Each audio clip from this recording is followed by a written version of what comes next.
Alright, 30-minute burpee sesh. Here we go.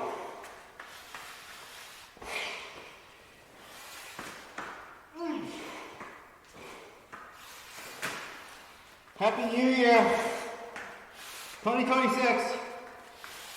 I actually wanted to start this year strong on January 1st, but today is 20-something, so 3 weeks late. Yeah, you know how it is. Well, this year, 2026, it's a special year for me. It's a very special year.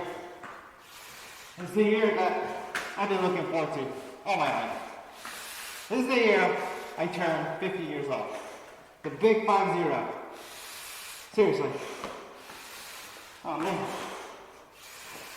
Yeah. It's finally here. But you know what? Honestly, I'm ready. I'm ready for 50. I've been ready for 50 since I was 49. Because come on, let's face it, 49, it's 50. No one's thinking you're 49 years old, No one's like, oh yeah, you're in your 40s. No, you're 49, you're 50. You're in your 50s already. So I'm ready. All that shame, whatever, it's just kind of just washed off right now. I mean, I don't know why you have to feel shameful. It's not a normal reaction. Well, anyway. Yeah. So the big question is, how much will I got? How much time do I have left? How much time do I have left? Did I live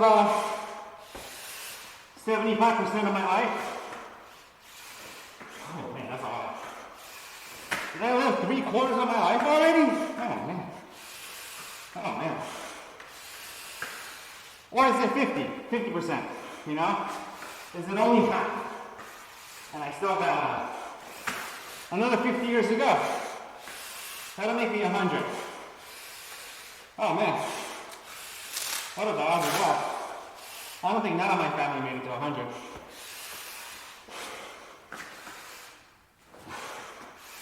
Anyway, fun stuff I could think about when I'm in my 50s. Yeah, how much time do I got left?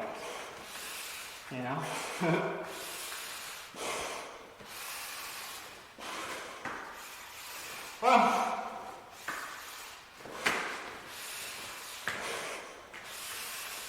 it is what it is.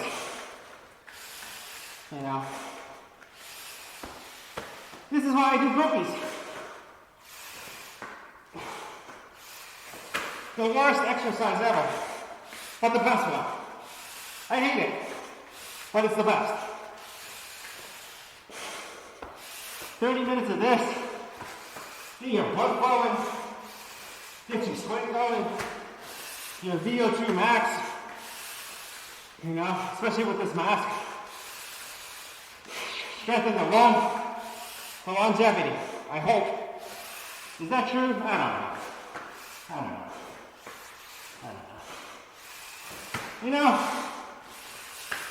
I think I could handle it better. Being 50. I think I could handle being 50 better if I was a wiser person. More complete of a man. Smarter, more mature. But I'm not.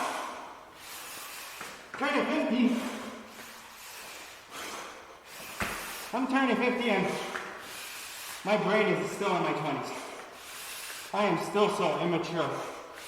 Really immature.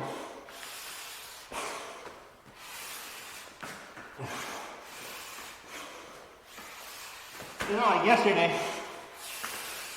my kid did like a fart joke, and I laughed my ass off. I thought it was hilarious. It was a fart joke. Nothing special about it, but man, laughing my ass off. So like, it's not. Would a grown man, real grown man in 50s laugh? Or would he think that's silly? I don't know. Anyway, yeah. I should have taken life more seriously, I guess. I guess that's the regret. You know? I just never thought that this would come so quickly. Because really it does. It's really fast. I feel like since 30s,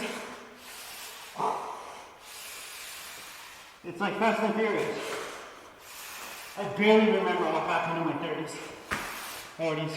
I mean, I got married, you know, and kids. Speeds things up a little bit. But, you know, and I remember it was hard for me to turn 40. Like, it was hard to be 40 years old. I remember when I turned 40, and I think someone asked me how old I was, you know? And I remember I couldn't get it out. I couldn't get 40 out of my mouth. I was going like, I'm 40 years old. It was hard to say. Oh, forget that. Now I'm going 50. I'm just whatever. I ain't stressing. You know? Well, anyway, it is a time for introspection. Turning 50. Like, what am I doing with my life? Yeah, the dreadful question. What am I doing? You know? The big question I hear on YouTube all the time from gurus is, live your life to the fullest. You know?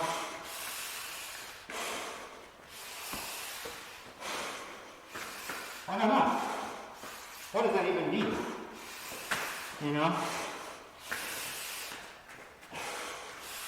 Like, they all believe you have something special inside. And you gotta get it out. Each human to grow into a diamond. You know? Your potential. Live your life to your full potential, they say. I don't know what that is. I guess that's what I'm doing. Works. Yeah. You know, this is what midlife crisis looks like. I'm washed up, Dad. Old. Washed up. And I got 30 minutes to do a workout. And I have to go for burpees. The exercise that I hate the most. But now, I just gotta own up to it because I'm 50. Big 50. You gotta cheat that death. You gotta run. You gotta negotiate. And the only way to do it is make sure your circulation and all that is, you know, up to speed. All right, 9 minutes. Not bad. Not bad. I still only got like 21 minutes to go.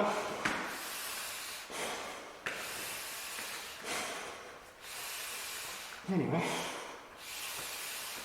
Okay. Well, you know, enough of this doom and gloom mindset. Thinking about what am I doing? Blah, blah, blah. You know, I gotta channel into that positive frequency. I need to have a positive mindset. PMA. Ride that positive frequency. Yeah, so no worrying. And really, that's what this exercise is about.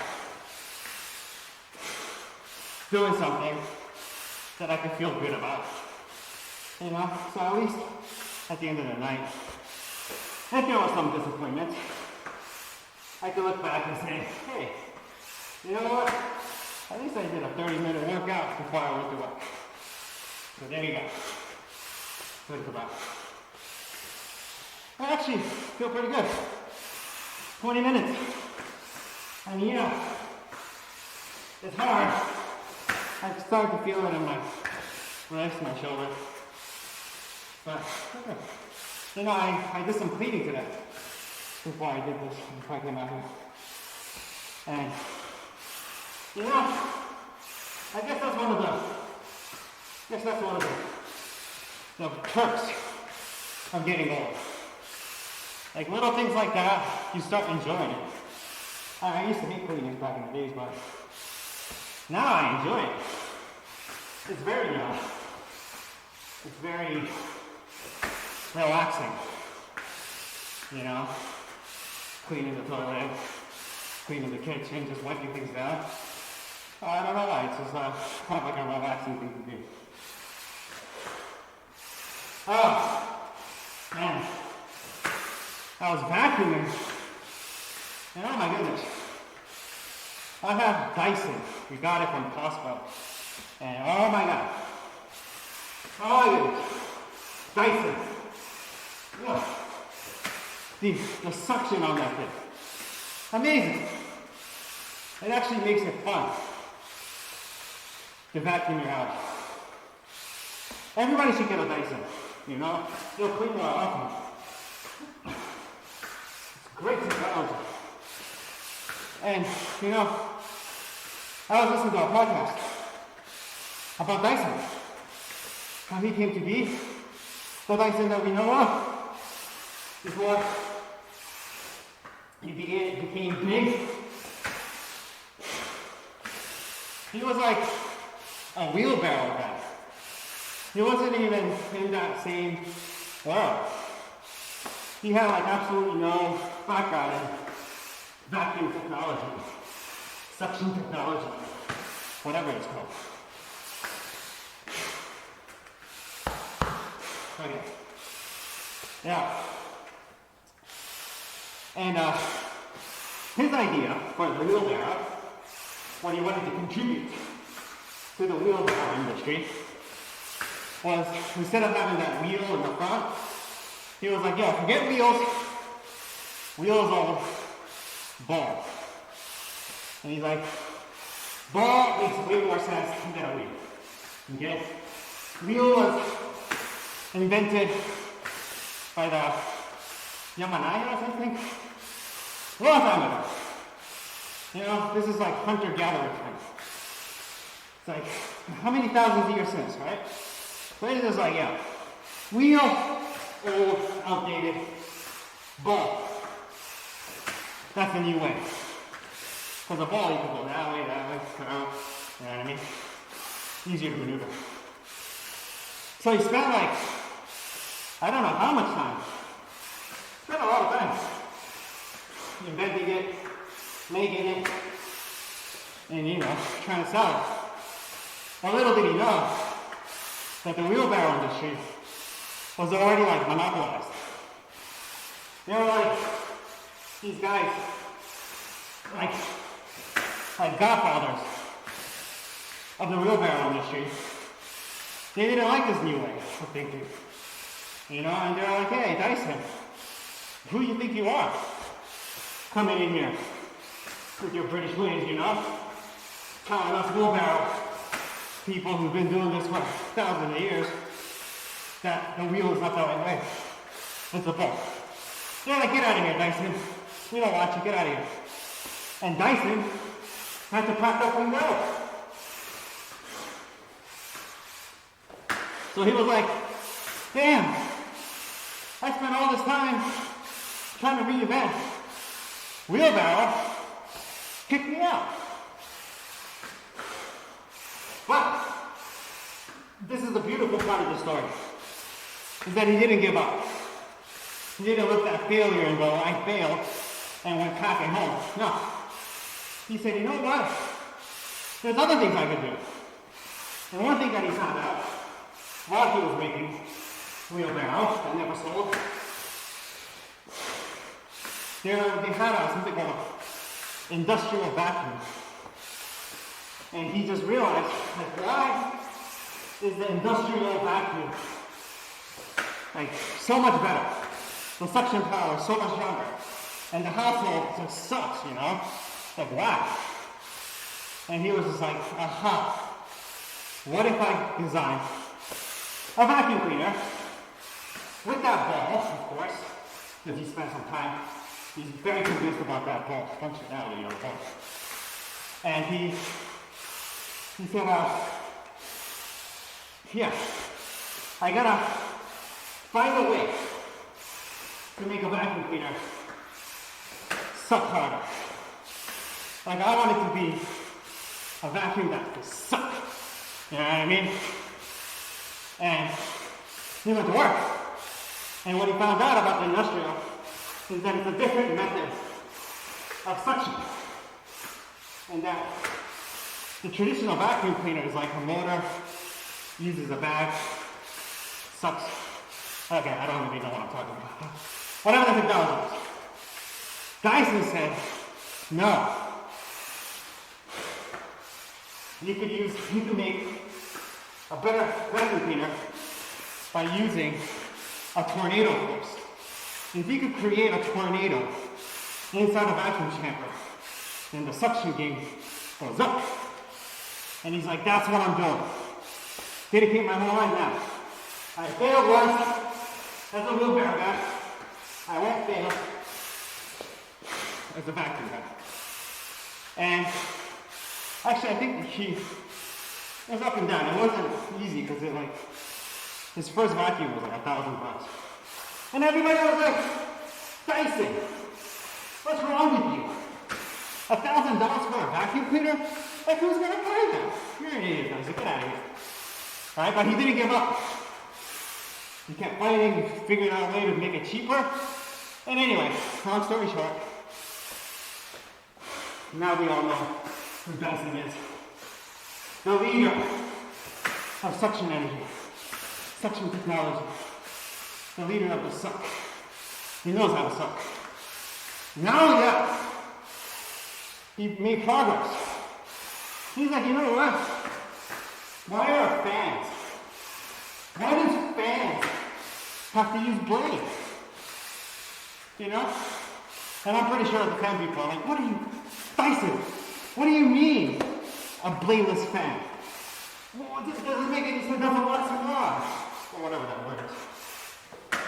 And Dyson's like, yo, watch me. And he did it. He made a bladeless fan. And now, he's got the Halo on down. The game. Both suction and blowing. He got that on a lockdown. Billionaire. Amazing, Dyson. Amazing. Anyway. Yeah, Dyson. You know, so busy lately. You know, with the 2 kids, work, my wife works. It's like, we don't have time to do shit. Maybe 2 nights a week, we have a little time to do like a Netflix. But man, I mean, we got Netflix. What do we got? We got Netflix. We got Peacock. We got Hulu. We got Amazon. I think we got something else. Can't keep up. And we have all this. Have no idea what to watch. We're just kind of scrolling through going like, hey, what do you want? Hey, what do you want? How about this? How about that? No? How about this? How about this show? No, this week, okay. How about something else? And you know, it's already like an hour past. Gotta shut off the light, go to sleep. Too tired to watch anything. I think streaming kind of ruined it. The streaming, it's convenient, yes. but it kind of ruined it. Because I remember when Netflix used to be a DVD rental. They used to send you DVDs through the mail, no late fees. That was the catch, no late fees. We send it to you, keep as long as you want. And you can just keep recycling it, and more three, return it and get more three. Good deal. But the thing about DVDs is that as convenient as it was, that you didn't have to rewind, it still made you commit. Like you actually have to take that DVD, put it in the DVD player, which is by the TV, right? Pop it in, hit play, and then sit back on the couch and try to watch, right? And 15 minutes later, you can't be like, I don't know about this show. I don't know. Don't really like it. Like, you would have to be forced to get up out of that couch, inject the DVD, get a new DVD, pop it in, play. And then you're like, yeah, whatever, let's just sit and watch this, Whatever, commit. Those days are over. There's no commitment. It's a big swingers club. Netflix, Hulu. Well, if I want show to go next, no commitment, no loyalty. Is that a good thing or a bad thing? Whatever.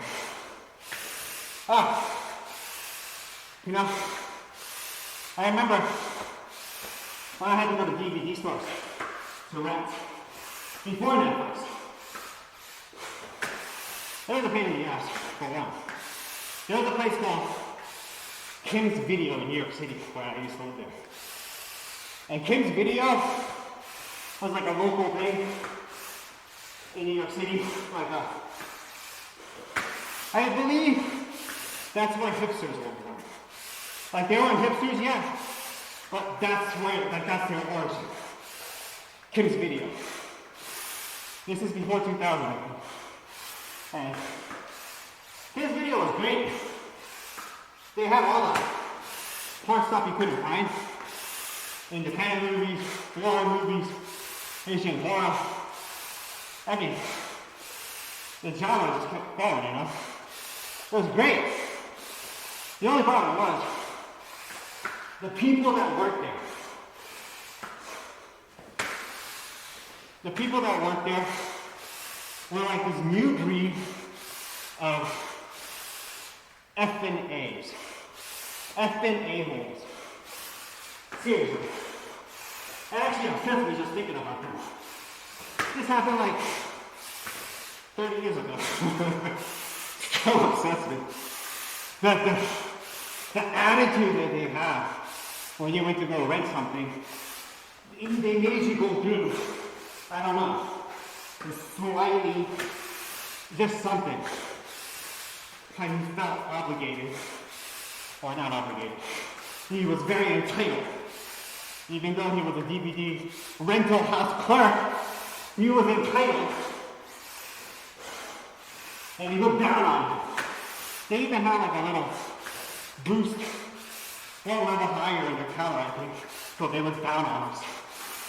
Anyway, hated those guys. But that's where I found Netflix, and I stopped going to kids. And Netflix had all those hard to find independent or Asian horror stuff too. So what I would do is I would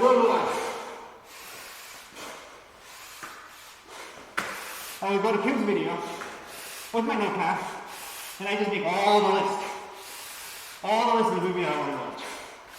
Go home and make a queue. Make a queue on Netflix, and I'll get it. And since I started doing that and I got in the rhythm, never went to cruise again. They closed down with all the rental, And I believe those guys that used to work there couldn't work there anymore. They scattered And that's how hipsters were. I'm pretty sure that's how hipsters started. Anyway. Woo! 5 more minutes! Yes! I did 25 minutes. Channel it into that positive mind. Positive mindset, PMS, positive frequency. It's really hard to believe with this mask on. Okay, VO2. Let's go.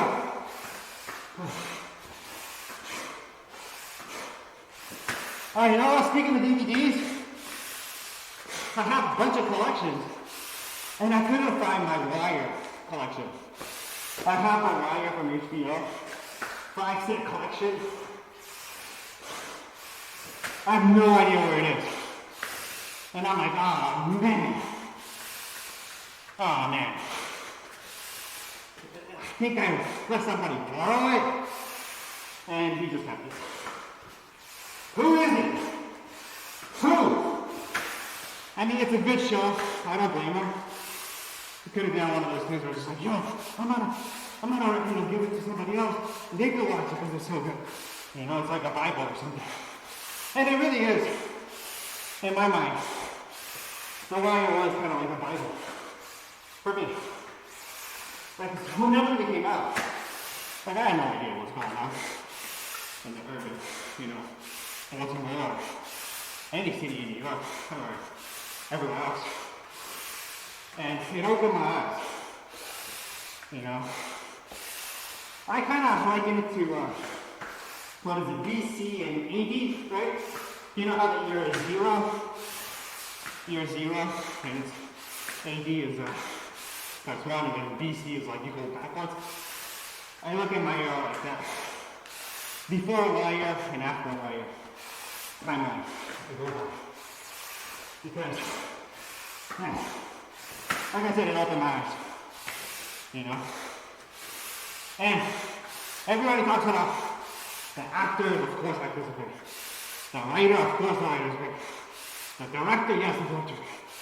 I mean, everything about it is great, but one person that's underrated that no one really talks about is the casting director. The casting director of the Wire. Whoever that person is, superb job. Seriously. Superb job. I mean, the characters. You know, even the one that like, oh, they're only off for like 3 minutes. Amazing. Just so much character and flavor. You know? And you know who else is underrated? Actor or character that they don't even talk about is Buddy Colvin. I think he's a lieutenant, captain, I forget. He comes in on like season 3. Stays to season 4. But that character, I think, yeah, there's Omar. Yeah, there's Stringer. Yeah, there's Bodie. Aston Freeman and McNutty. And there's so many characters, you know. Chris Duke. I mean, Buddy Colvin, right up there. He doesn't get enough credit, you know. Amazing character. He had this awesome monologue about war on drugs, how about it destroyed policing. But he was talking about brown paper bags. One of my favorite moments of the Wire. How he was saying back in the days, you know, drinking alcohol on the street wasn't a big deal. But they passed a law banning it. Saying no more drinking on the street. So the police ended up like having to arrest the whole neighborhood. You know, it wasn't getting any policing done. So they're just arresting a bunch of, you know, harmless drinkers. That's it. And you're like, man, it's gonna mess up the city or the neighborhood because we're not really doing it right. And some dude figured out a way to sort of cheat the system.